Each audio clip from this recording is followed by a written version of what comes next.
6장입니다. 6장은 자바의 원시 타입에 대해서 설명해 드리겠습니다.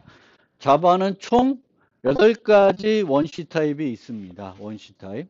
그래서 제가 말하는 원시 타입은 이제 그 오토믹 타입, 값을 하나만 유지하는 그런 타입들을 말하고요. 자바에는 총 8가지가 있습니다. 그 중에 4가지가 정수 타입들이고요. 2가지가 부동소수 타입이에요. 그 다음에 문자 타입이 있고 논리형이 있습니다. 그래서 총 8가지 원시 타입이 있고, 자바의 원시 타입은 모두 값 타입의 변수로만 처리가 됩니다. 그리고 이들 원시 타입은 주소를 취해 가지고 활용할 수가 없습니다. 그래서 그런 특징들을 갖고 있고요.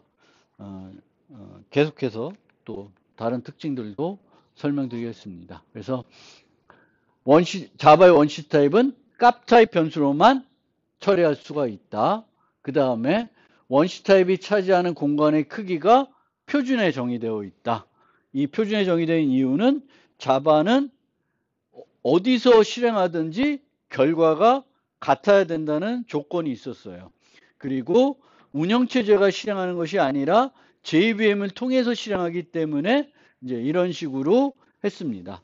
보통 이제 C, C++ 이런 언어들은, 일반적인 언어들은 크기를 그 시스템에 가장 알맞는 크기로 이제 컴파일러를 만들 때 그 시스템 환경을 고려해서 만들게 됩니다. 그래서 지금은 뭐 32비트를 쓰고 있어도 인트가 나중 뭐 몇 년 뒤에 되면은 인트의 기본 크기가 64비트로 바뀔 수도 있는 거죠. 모르겠어요. 근데 어쨌든 또 환경에 따라서 또 차이가 날 수가 있는데, 자바는 그런 게 아니라 다 고정되어 있고요. 그 다음에 부호가 있는 정수 타입만 제공합니다. 이제 C, C++는 unsigned를 수식해 가지고 이제 양수로만 정수들을 쓸 수도 있었는데, 이제 자바는 그게 없고 다 signed만 존재를 합니다. 그리고 문자형의 기본 코드는 유니코드로 2바이트입니다. 2바이트이고요. 얘는 만들어진 시점이 C와 비교하면 상당히 그래도 최근이죠. 그래서 그 C가 만들어졌을 때는 ASCII 코드밖에 없었고, 유니코드가 만들어진 지는 꽤 한참 뒤고요. 이제는 뭐 언어들이 영어만 처리해야 되는 건 아니고 다양한 나라의 언어들을 다 처리해야 되기 때문에 이제 기본적으로 유니코드를, 자바가 만들어질 당시에는 유니코드가 대세였기 때문에 이제 기본이 유니코드를 쓰고 있죠. C, C++는 이제 C부터 쭉 흘러왔기 때문에 이제 캐릭터는 1바이트, 한 바이트를 쓰고 있고요. 그리고 원시 타입을 객체로 처리할 수 있는 래퍼 클래스들을 제공하고 있습니다. 자바는 이제 8개의 원시 타입을 제외하면 다 객체예요. 배열도 객체, 열광 상수 객체, 나머지 우리가 쓰는 것들도 다 이제 객체들이고요. 이 객체들 보니까 이제, 그리고 이 객체들은 거꾸로 쭉 이 상속 트리를 올라가면 맨 꼭대기에 항상 뭐가 있냐면 오브젝트 클래스가 있습니다. 그리고 오브젝트 클래스의 모든 객체들을 다 유지할 수가 있는 특징이 있어요. 근데 뭘 유지 못해요? 원시 타입을 유지를 못합니다. 기본적으로. 그래서 자바에서는 이 원시 타입들도 필요하면 객체로 바꿔가지고 오브젝트 유지할 수 있게끔 만들고 있습니다. 이게 이제 범용 프로그램 할 때 필요하거든요.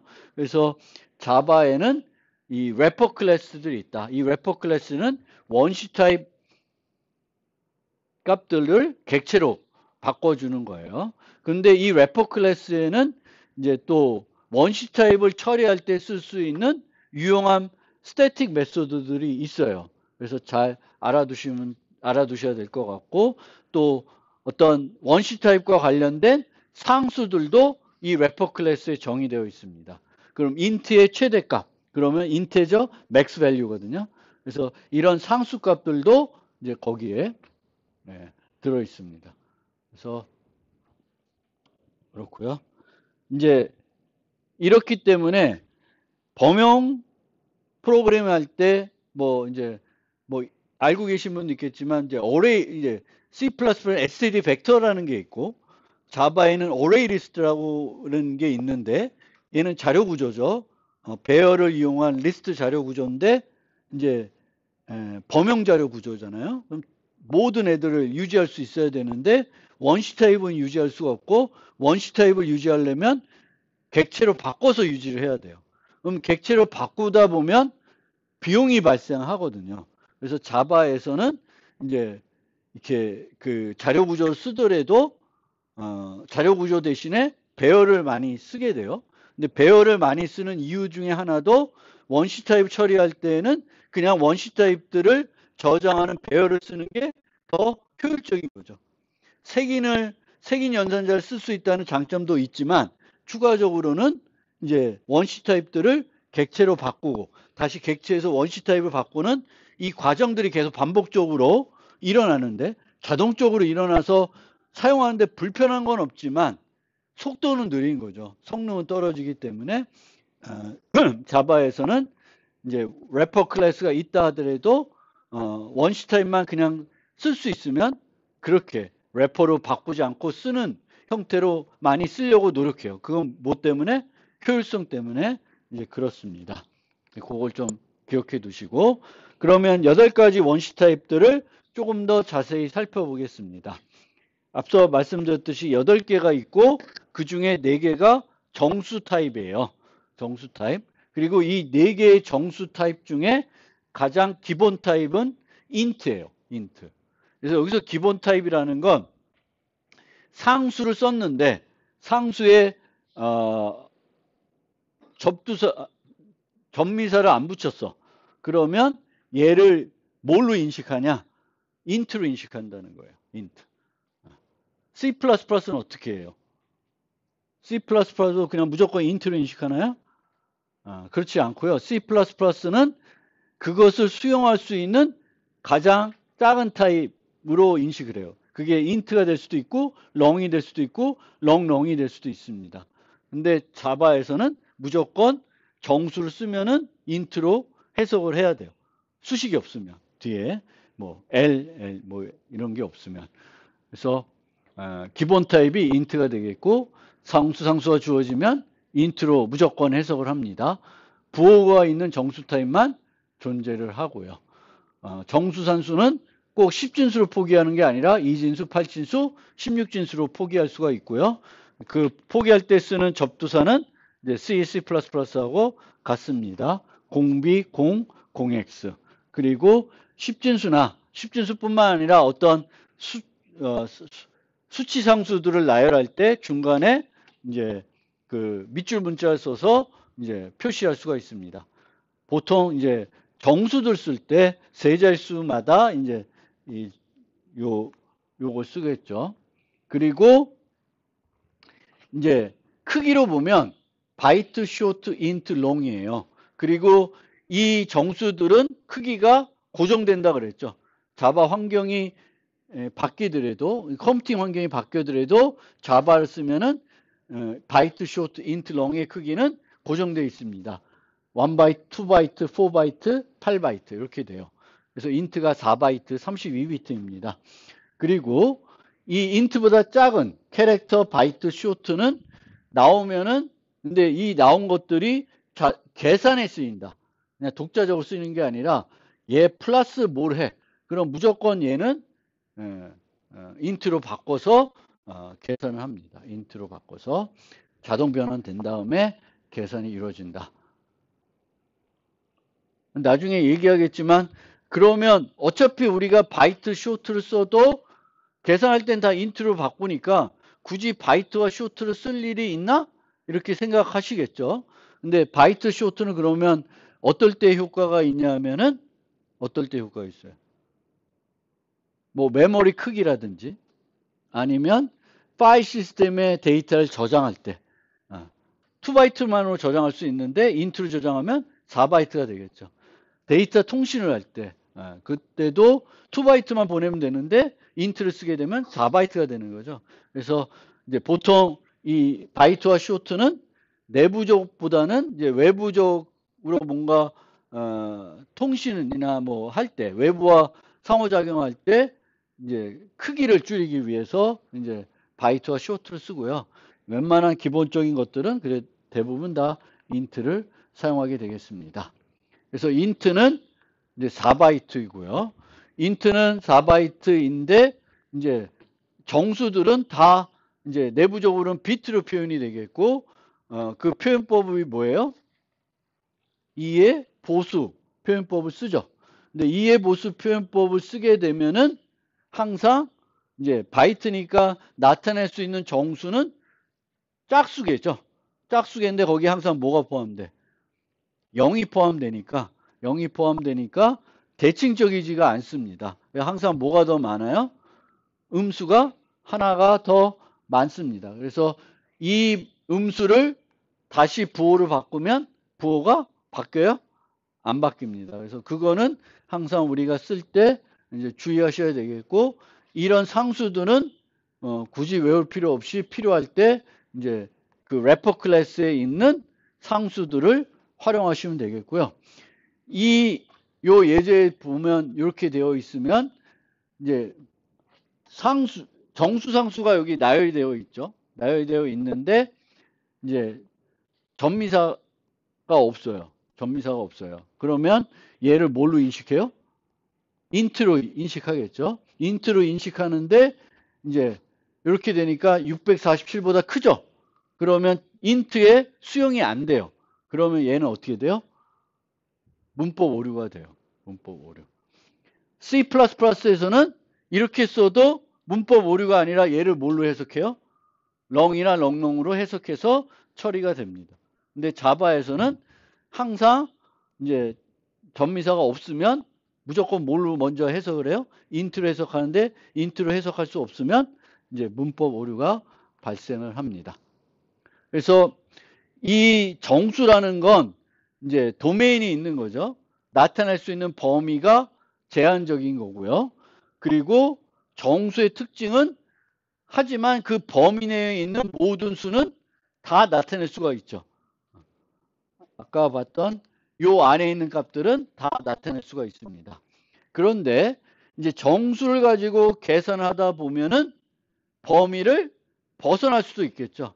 그게 이제 정수를 가지고 우리가 사용할 때 가장 크게 문제가 될 수 있는 요소가 됩니다. 우리가 0 나누기를 하면은 예외 처리에서 봤듯이 어떻게 돼? 프로그램은 죽어요. 0 나누기를 하면. 그런데 오버플로가 일어나면 예외가 발생을 안 해요. 근데 예외는 발생하지 않지만 오버플로가 나면은 값이 어떻게 돼? 내가 기대했던 거하고 달라지죠. 보통 부호가 바뀌어 버립니다. 이해 보수의 특징 때문에 바뀌어 버려요.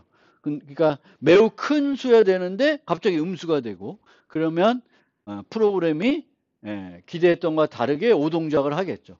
그래서 항상 프로그래밍 할 때 정수 가지고 놀면은 제일 주의해야 될 건 오버플로우예요. 오버플로우. 그래서 이런 식으로 n 곱하기 n을 하게 되면 내가 기대했던 값이 아니라 음수가 나오는데 이렇게 나오는 이유가 오버플로우 때문에 그렇습니다. 그리고 이제 바이트나 쇼트를 쓰게 되면은 정수 상수가 이렇게 나열되는데 원래 문법적으로 보면 10, 200이면 10하고 200이면은 얘를 뭘로 해석해요? 인트로 해석하죠. 근데 인트로 해석하면 이제 인트를 바이트에 저장한다. 원래 안 되는 거예요. 자바에서는. 근데 상수를 나열했는데 이 범위 내에 들어와. 그럼 에러를 안 내요. 얘는 왜 이러느냐? 범위를 벗어났기 때문에 그래요. 얘는 마이너스 128에서 127까지가 범위인데 그보다 크죠. 에러가 나요. 그런데 얘는 왜 문법 에러가 났냐? n 곱하기 n을 했어요. n은 뭐예요?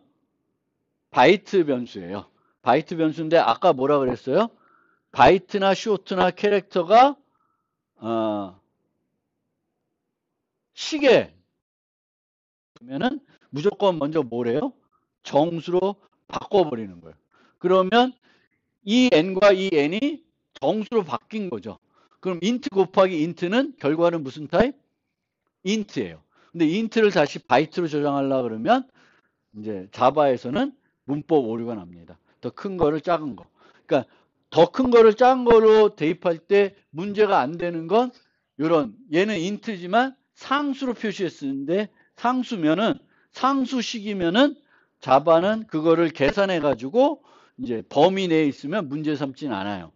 근데 변수를 대입하면 이 변수가 포함되고 있는 값 n 곱하기 n은 100이잖아. 100이면 n이 수용할 수 있는 범위죠. 범위이지만 이 변수이기 때문에 그거를 미리 계산해서 예측해 가지고 판단하지 않습니다. 무조건 변수를 이용해서 하는 식들은 다 이제 범위와 상관없이 에러가 납니다.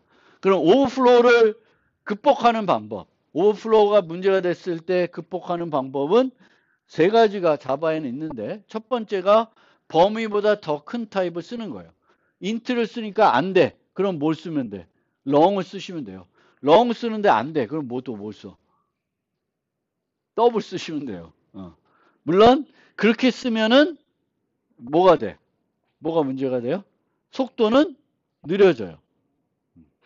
그러니까 인트를 쓸 때가 제일 속도가 빠를 거고 거기다 커지면은 이제 더 문제가 될 수가 있습니다. 특히 이게 정수 계산하고 부동소수 계산은 또 천지 차이예요. 정수 계산으로 처리할 수 있는 걸 부동소수 계산하면은 속도는 더 느려집니다. 그래서 이제 범위가 더 큰 타입을 사용하면은 쉽게 해결되지만 속도는 느려져요. 그러면 어떤 방법이 더 좋냐? 식을 바꿔가지고 이제 문제가 안 되게끔 똑같은 계산하는데 오버플로우가 안 나게끔 하는 게 가장 좋은 방법이고요. 자바에서는 또 빅 인테저라는 걸 쓸 수도 있습니다. 근데 빅 인테저는 객체이기 때문에 그리고 내부적으로 배열 같은 걸 이용해서 숫자들을 나타내기 때문에 속도가 더 느립니다. 저 빅 인테저는 어디서 많이 쓰일까? 빅 인테저는 제가 암호 기술을 전공했는데 보통 암호 기술은 매우 큰 정수들을 곱하고 막 이렇게 해서 암호 알고리즘들을 만들어요. 그러면 암호 알고리즘들을 구현할 때에는 런 갖고도 안 되는 거죠. 그럴 때 이제 쓰는 게 빅 인테저 클래스예요. 근데 빅 인테저를 쓰면은 이제 오버플로우 걱정은 없지만 속도는 매우 느려진다. CPU 내부에 있는 어떤 연산 갖고 하는 게 아니라 알고리즘 갖고 뭔가 계산들이 이루어지는 거니까 속도는 더 느려집니다.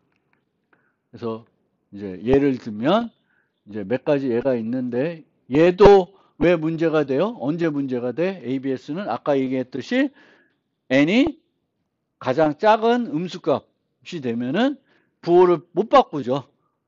대칭되는 게 없으니까. 그 다음에 얘는 대표적인 그 이진 검색하는 코드인데 여기서도 어디가 문제가 되냐면은 요 부분이 문제가 될 수 있어요. 요 부분이. 로우 더하기 하이 두 개를 더해서 나누기 2 하는데 로우 더하기 하이가 그 최대값보다 커졌다. 정수의 최대값보다. 그러면 음수가 되겠죠. 음수가 되게 되면 여기서 죽을 거예요. 음수를 쓰면. 리스트 미드 하면은 음수가 들어가면 죽어버리겠죠. 그래서 이런 경우에는 이제 여기서처럼 요 식을 이렇게 바꾸면은 비슷한 결과, 아니면 같은 결과를 주는데 이제 오버플로우가 안 나게 되는 거죠. 그렇고요. 이제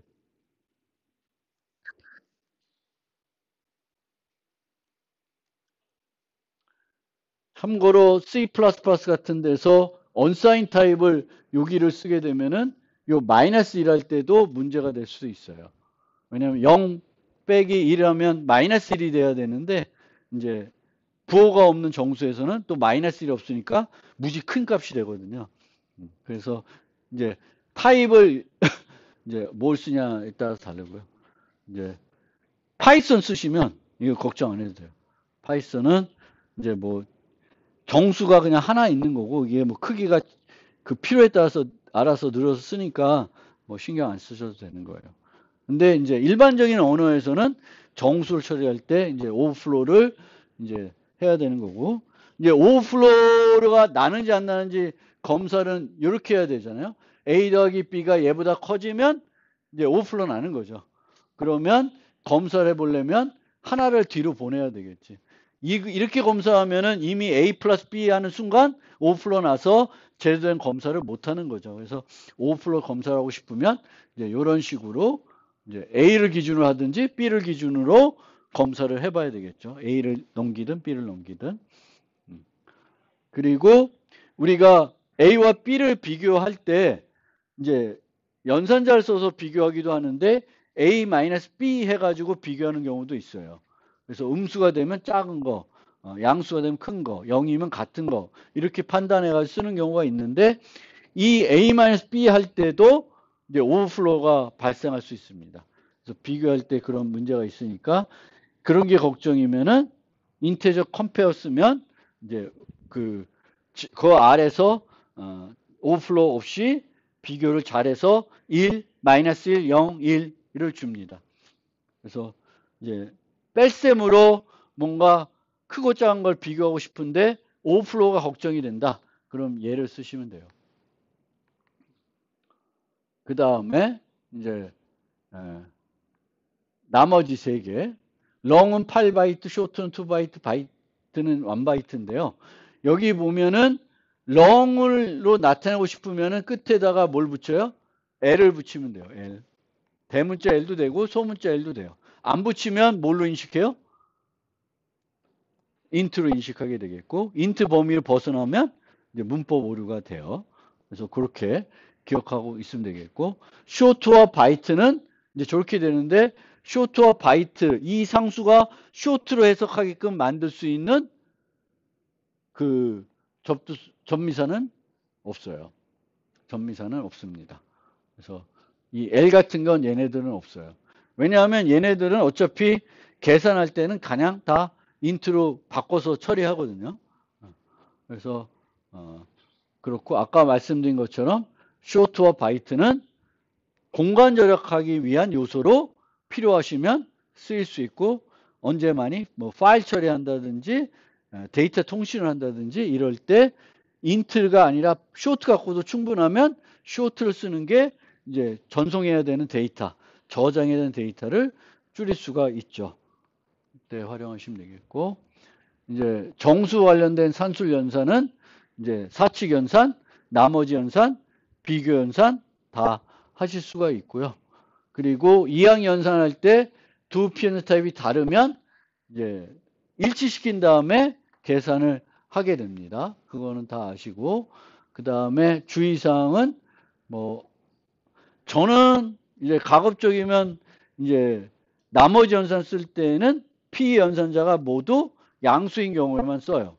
음수가 될 수 있는 경우에는 가급적이면 나머지 연산을 저는 안 쓰는데 왜냐하면 얘가 마이너스 1인지 1인지 막 그거 따지려면 또 이 수식을 다시 찾아봐야 되고 머리가 아파서 웬만하면 안 쓰는데 궁금하시면 마이너스 1, 플러스 1 이 음수일 때 식은 이렇게 돼요. 이거는 뭐 자바에서만 저렇게 되는 건 아니라 C++에서도 이제 P 연산자가 둘 중에 하나가 음수일 때 그 결과값이 뭐가 되는지 궁금하시면 요 식을 잘 보시면 되겠습니다.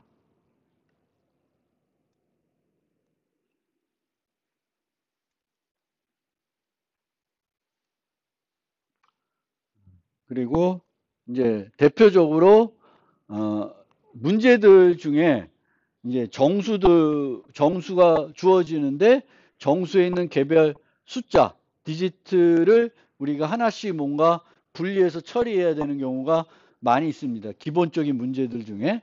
그러면 보통 우리는 앞에 있는 숫자를 취하기는 불편하고요. 보통은 맨 뒷자리에 있는 수를 취하는 걸 쓰죠. 그래서 그때 뭘 하냐? 모두 10 해서 취하고 이제 나누기 10 해서 또 그 다음 거 취하고 그걸 반복해서 개별적인 숫자들을 하나씩 살펴보고 있습니다. 이제 이런 문제에서 보면 이제 이 문제는 정수가 주어지고 디지트가 주어지면 이 디지트가 여기에 몇 개 나오냐? 12223이면 2가 3번 나온다. 요 문제죠.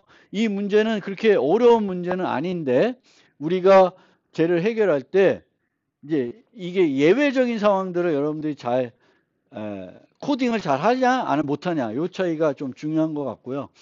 이 인트가 주어지니까 인트니까 범위가 어떻게 돼?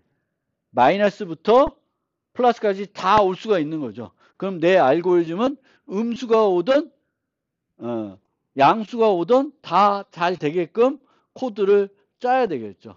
그러면 보통 이런 경우에도 넘버가 들어왔는데 음수야. 그러면 양수로 바꿔버려서 그냥 알고리즘을 적용하는 경우가 있어요. 근데 음수를 양수로 바꿔가지고 ABS 해가지고 처리하면 돼요, 안 돼요?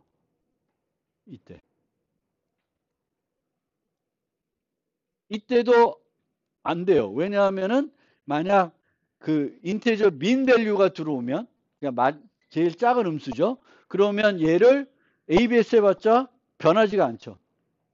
그럼 여전히 음수가 되니까 똑같은 현상들이 나타납니다. 그러면 얘는 어떻게 해야 되냐면 모두 10한 결과를 나머지 그 ABS 취해 주시면 돼요. 그러니까 원래 10으로 그 양수를 모두 하면은 3이 될 테고 마이너스 만이면은 3이 아니라 마이너스 3이 돼요. 그러면 달라지잖아. 그러면 그 ABS를 처음에 한 번 취하는 게 아니라 언제? 이제 매번 모두 10한 그 결과를 ABS 취해가지고 이제 디지트와 비교하시면 되겠죠. 그래서 그런 것들을 우리가 기본적인 것들을 잘 해주시면 되겠고, 이 경우에는 이 디짓도 0에서 9 사이가 아니면 이게 그냥 리턴 제로 하면 돼요. 그렇죠? 그런 것들도 우리가 이제 항상 함수를 구현할 때 사전 조건을 잘 생각을 해봐야 되겠고, 이 사전 조건이 위배됐을 때 어떻게 처리하는 게 좋은지. 물론 마이너스가 들어온 건 그건 사전 조건이 위배된 것도 아니죠.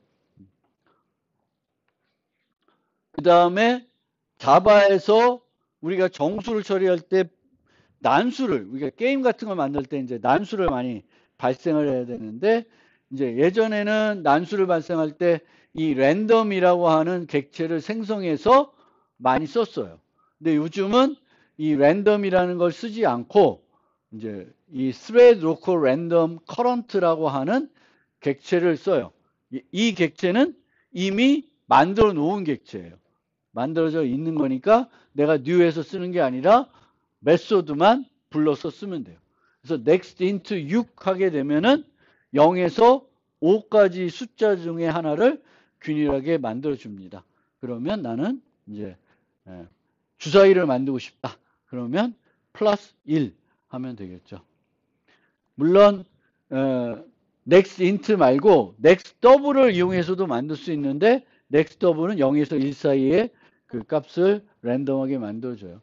근데 저는 뭐 next double을 쓰는 경우는 거의 없고 next int 갖고 대부분 랜덤한 걸 만들게 되겠고요.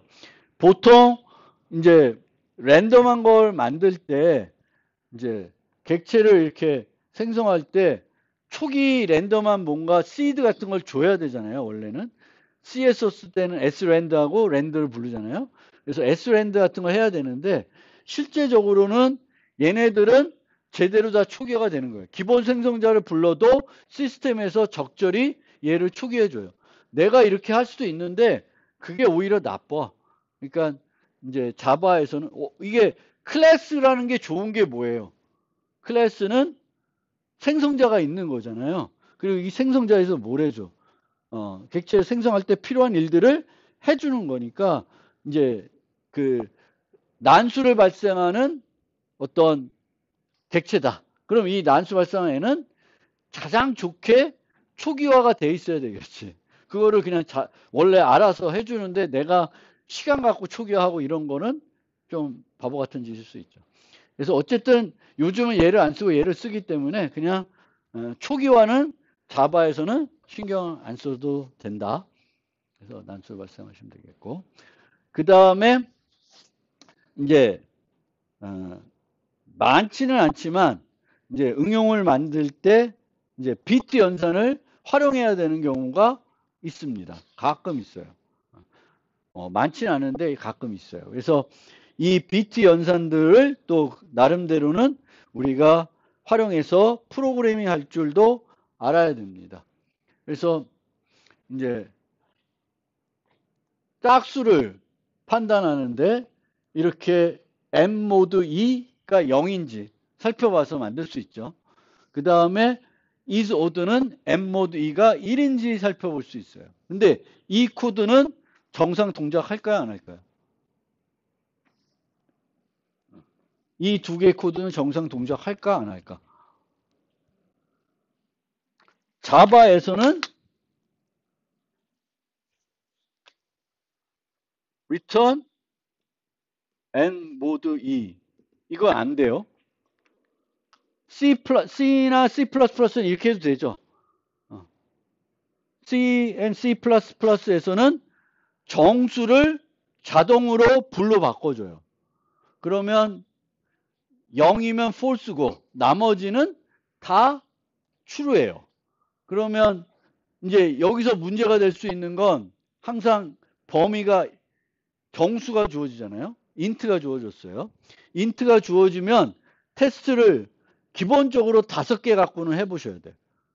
int를 받는 함수면 뭐뭐 인테저 맥스 밸류, 인테저 민 밸류, 0, 양수 하나, 음수 하나. 이렇게 5개 테스트 했는데 내 기대한 대로 잘 돌아가. 그럼 잘 돌아갈 거예요. 웬만하면. 가장 미스하는 게 이제 맥스 값일 때 뭔가 오동작하거나 그럴 수 있는데.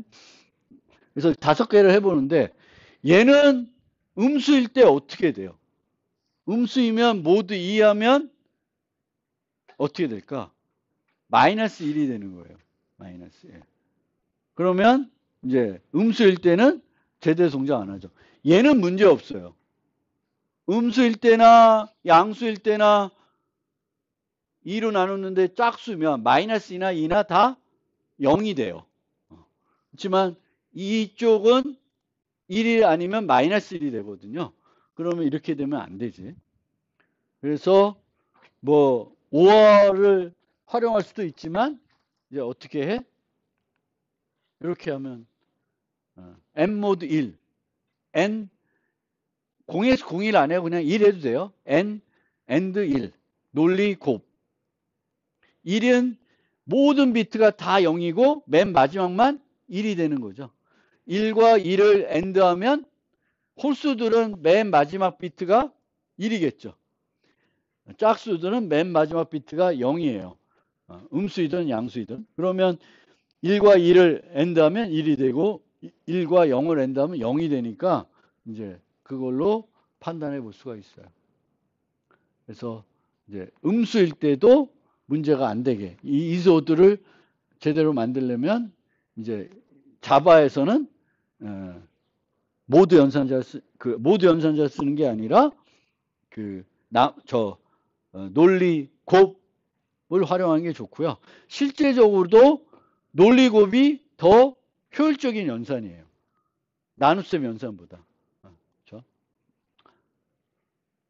그 다음에 요 문제를 또 생각해 봅시다. 주어진 정수가 2의 거듭 제곱인지 판단하는 알고리즘을 짜라. 2의 거듭 제곱.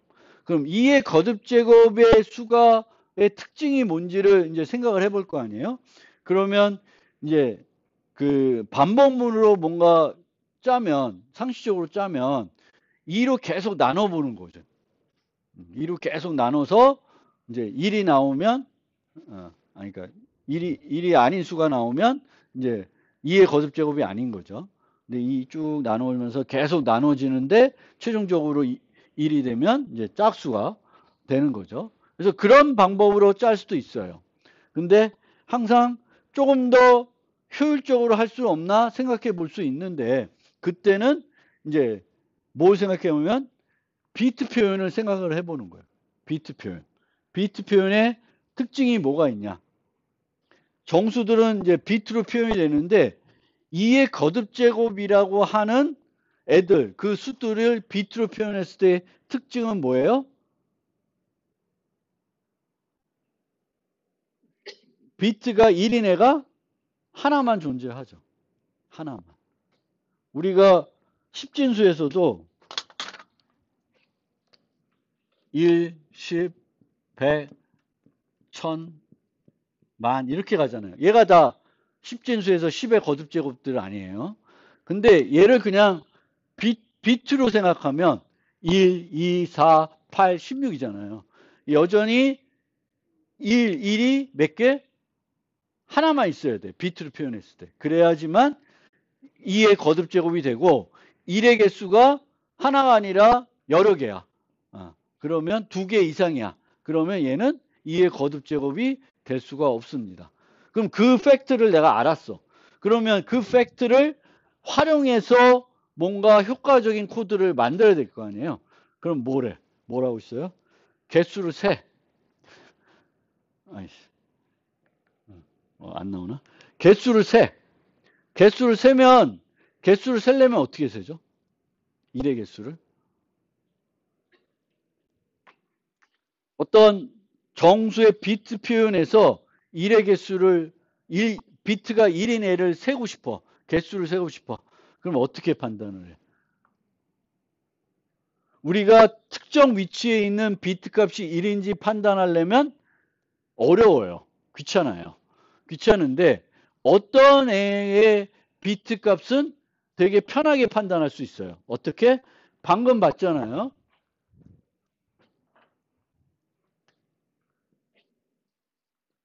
이렇게 하게 되면 얘의 결과는 0 아니면 1이에요. 그리고 그건 뭘 나타내요? 맨 마지막 비트가 0이냐 1이냐를 나타내 주는 거예요. 그러니까 A and 1 하면 돼요. 이게 아까 우리가 모드 10에서 그 십진수의 마지막 숫자를 얻듯이 비트에서도 어디를 갖고 노는 게 편해요? 맨 마지막 비트. 그래서 이렇게 하는 거예요. 그러면 마지막 비트가 1인지 0인지 이걸로 판단해 보는 거죠. 그럼 그 다음 비트는 어떻게 해요? 그 다음 비트를 맨 마지막 비트로 옮겨야 돼요. 그래서 이렇게 시프트를 해보면 돼요. 그러면 시프트를 하나씩 하면은 하나씩 살펴보면은 몇 번을 해봐야 돼? 일이 몇 개인지 알려면. 31번? 31번. 테스트, 반복은 32번은 검사를 해야 되겠죠. 32비트니까. 32비트니까 그렇게 해봐야 돼요. 그러면 항상 32번 반복하는 반복문을 작성해서 1의 개수를 셀 수 있고요. 그럼 1의 개수가 1이면 2의 거듭제곱, 1이 아니면 이제 2의 거듭제곱이 아니다. 이렇게 판단할 수가 있어요. 물론 이때도 또 우리가 반복문을 만들 때 어떻게 만드냐면은 중간에 거기다 조건문을 넣어서 카운트를 계속 세니까 이 카운트를 계속 검사를 하는 거예요. 그게 좋아요, 나빠요? 별로 안 좋을 수 있어요. 그러니까 이 두 가지 연산을 하고 있는데 추가적으로 카운트가 1이 넘었는지 안 됐는지 보고 있는 거죠. 물론 중간에 중단될 수 있으니까 족이 종료할 수 있는 이점은 있지만 오히려 그 연산이 추가됨으로써 속도는 더 느려질 수가 있습니다. 그래서 근데 이 방법이 이렇게 좋은 방법은 아니에요. 그렇지만 이 방법을 할 수 있어요. 그러면 어떤 방법을 또 써야 되냐? 이제 클레버 싱킹을 해야 되는 거죠. 뭔가 좀 머릿속으로 아이디어를 내야 돼요. 머릿속으로 아이디어를 내는데 어떤 아이디어를 내냐? 요런 애가 있어요. 5비트라고 칩시다. 그럼 여기서 2를 빼. 2를 빼면 어떻게 돼요? 이렇게 돼요. 2를 빼면. 그러니까 2를 빼면 여기가 1이었었잖아요. 비트가 1값이었어요. 그럼 얘는 0으로 바뀌고요. 나머지는 다 1로 바뀌어요. 자, 그러면 하나 더. 여기서 2를 빼면 어떻게 될까? 여기서 1을 빼면 이렇게 돼요. 즉, 맨 뒤에 있는 이 1은 0으로 바뀌고 그 아래는 다 뭘로 바뀌어요? 1로 바뀌어요. 그럼 이 특징을 이용해서 우리가 어떻게 해볼 수 있냐면 요 두 개를 엔드한 거랑 얘 두 개를 엔드한 거를 한번 생각해 보세요. 요 두 개를 엔드하면은 뭐가 나와요? 앞에는 다 0이죠. 1, 0 엔드하면 0이죠. 얘도 다 0이죠. 뭐가 돼? 0이 돼요. 근데 얘는 어떻게 돼? 얘네는 여기는 0이 되지만 다 항상 2의 거듭 제곱이니까 2의 거듭 제곱이 아니니까 앞에 1이 하나라도 더 있겠죠. 걔네들은 이 위치가 똑같을 거고 1 엔 다음에 여기가 뭐가 돼? 1이 되겠죠. 그러면 이제 1이 0이 아닌 거예요. 그러면 어떻게 해야 돼? 얘가 0이면 뭐예요? n과 n-1을 논리 곱했는데 0이야. 그럼 뭐예요? 2의 거듭 제곱이에요. 0이 아니다. 그럼 2의 거듭 제곱이 아닙니다. 네. 이런 문제예요. 근데 이런 클레버 싱킹 하는 문제는 저는 별로 안 좋아해요. 왜? 제가 그런 것들 잘 생각을 못 해. 그래서 이 문제들 중에 그렇게 직관적이지 않고 뭔가 기발한 머릿속으로 뭔가 아이디어를 내서 풀어야 되면 잘 못 풀겠더라고. 답을 보면, 그럼 그게 되는구나. 이런 건 이제 이해는 되는데, 저보고 처음부터 효과적으로 풀라 그러면 잘 못 풀 수가 있어요. 근데 어쨌든, 우리가 어떤 문제를 풀 때, 정수 관련된 문제를 풀 때, 빠르게 뭔가 풀어야 되면 아마도 그 정수의 비트 표현을 생각해가지고 뭔가 푸는 문제일 수가 있어요. 그러면 이제 비트 표현을 갖고 우리가 놀 때는 뭘 써요? 요 네 가지를 쓸 수가 있으니까 걔를 잘 활용해서 이제 쓰시면 돼요. 그리고 이제 요 이동을 할 때 주의해야 될 점이 이동할 때 주의할 점은 자 4비트 갖고 설명드릴게요. 4비트면 이의 보수면 여기가 1이야. 그럼 맨 이쪽 게 1이면은 얘가 양수예요, 음수예요? 양수야, 음수야? 음수예요. 이 맨 이쪽 게 1이면 음수예요. 음수예요. 그런데 그러면은 얘가 이렇게 돼 있어요. 그럼 얘는 음수가 아니잖아요. 4 음수가 아니에요. 그럼 이쪽으로 1 시프트 하면은 이렇게 되잖아요. 그럼 음수가 뭘로 바뀌었어요? 양수가 음수로 바뀌어요. 시프트를 해서 시프트 하다 보면 생각지도 않게 양수가 음수로 바뀝니다. 그 다음에 1000을 이제 이쪽으로 시프트를 하면 이렇게 돼요. 그렇죠? 그러면 음수가 뭘로 바뀌었어? 양수로 바뀌어요. 양수로. 그런데 이렇게 되면 산술 이동이 아니에요.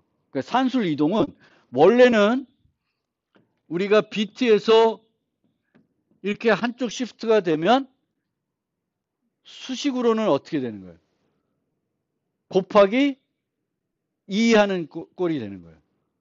그러니까 곱하기 2 할 때 곱하기 2 안 하고 뭘 할 수 있어요? 하나 시프트 할 수 있어요. 또 2로 나누고 싶으면은 얘를 이쪽으로 오르면 또 2 나누기가 되는 거예요. 근데 음수를 시프트 했는데 이게 1이 0으로 바뀌면은 나누기 2가 안 돼요.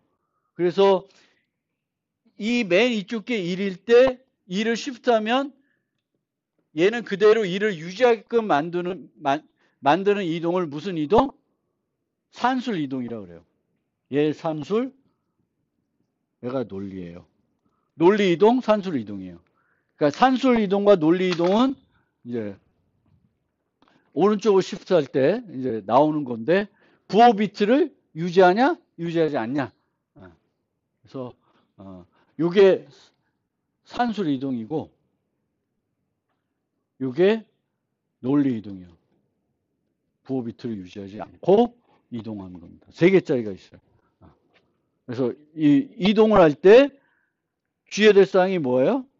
잘못하다가는 부호가 바뀔 수 있어요.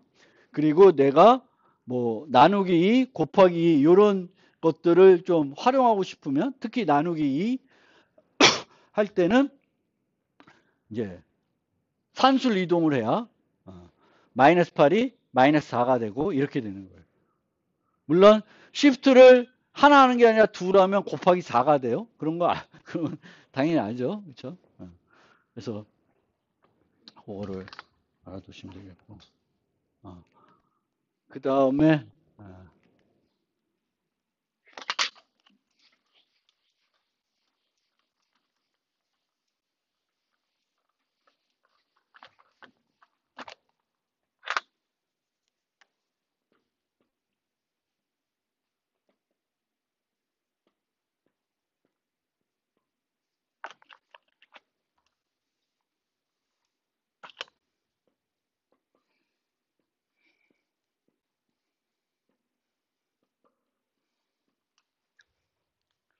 A에다가 뭐를 AND해야 자기 자신이 되나요? 논리 곱. 뭐를 해야 되죠?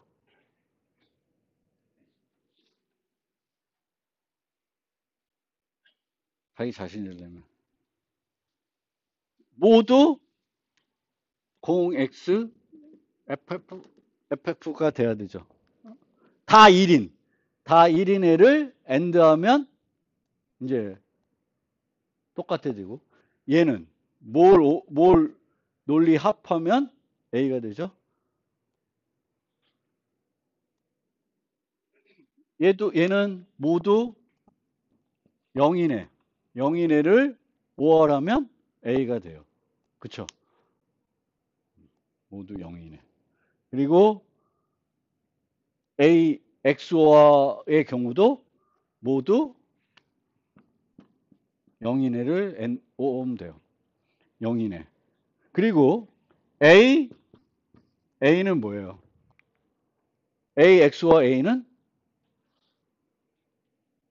0이에요. 0. 그러니까 요 특징들을 잘 기억해 두시고 활용하시면 돼요. 그래서 보통 우리가 암호할 때 XOR 연산을 많이 쓰는데 보통 이렇게 XOR K 하면은 이제 우리가 평문이라 그러는데 얘를 암호할 때 K랑 XOR해요. 그럼 다시 평문을 얻고 싶으면 이제 C에다가 K를 해요. 그럼 P가 나오는데 왜 P가 나오냐? C는 이거거든요. 근데 K와 K를 XOR하면 뭐가 돼요? 똑같은 걸 XOR하면 0이 돼요. 0하고 P를 XOR하면 P가 되는 거예요. 그래서 XOR은 똑같은 걸 XOR하면 다 상쇄가 되잖아요. 그러니까 예를 들면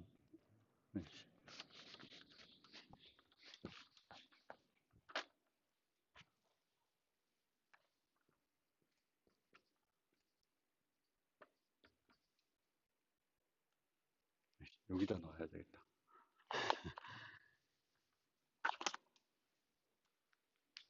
이런 문자열이 2개 있어요.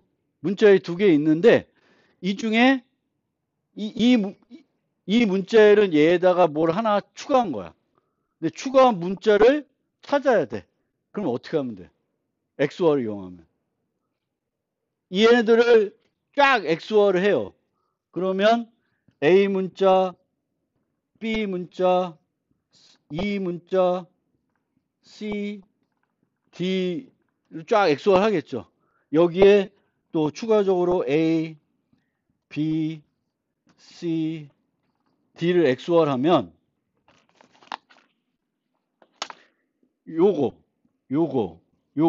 요거는 어떻게 돼요? 상쇄가 돼서 다 뭐가 돼? 0이 되죠? 그럼 0이랑 뭘 XOR하면 뭐가 남아? 그게 남죠. 그럼 결과적으로 남는 건 뭐예요? 얘만 남아요. 그럼 두 개의 문자열을 있는 모든 문자를 XOR해. 그럼 남는 게 얘가 남는 거예요. 그래서 이런 문제에서도 우리가 이제 이런 비트 연산을 활용할 줄 알면 조금 더 효과적으로. 물론 이 경우도 어떻게 해서 할 수 있냐면 다 더하고 뺄 수도 있어요. 얘가 아스키 무슨 코드 값을 가질 거 아니에요? 그럼 이 코드 값을 다 더하고 그 코드 값에서 얘를 쫙 빼면 남는 건 뭐예요? 2의 코드 값이겠죠. 그래도 되는데 그렇게 하면은 무슨 문제가 있을까? 다 더하고 빼. 근데 뭐가 문제야? 그럴 경우에는. 항상 정수에서 덧셈을 하게 되면 무엇을 걱정해야 돼? 오버플로우 걱정을 해야 돼. 근데 아까 XOR 하면 오버플로우 걱정해야 돼요? 안 해도 돼. 걱정할 게 없는 거야, 오버플로우는. 그러니까 똑같은 아이디어잖아. 다른 거 하나만 빼면 뺄셈을 쉽게 생각하잖아요. 다른 거 하나 찾으라. 그럼 빼면 그 원래 같은 것들은 상쇄가 되겠지. 그럼 남는 텐데 뺄셈이 되겠지만 이제 이 경우에는 덧셈을 하면은 문자열이 무지 길다. 그러면 막 더하다 보면 막 300문자 막 이렇게 되면은 더하면은 오버플로우 날 수도 있어요. 뭐 문제에 따라서. 근데 그걸 걱정 안 하면 이제 덧셈보다는 또 속도적인 측면에서도 덧셈보다는 이런 사칙 연산보다는 비트 연산이 훨씬 더 빠른 연산이죠. 그래서 그런 것들을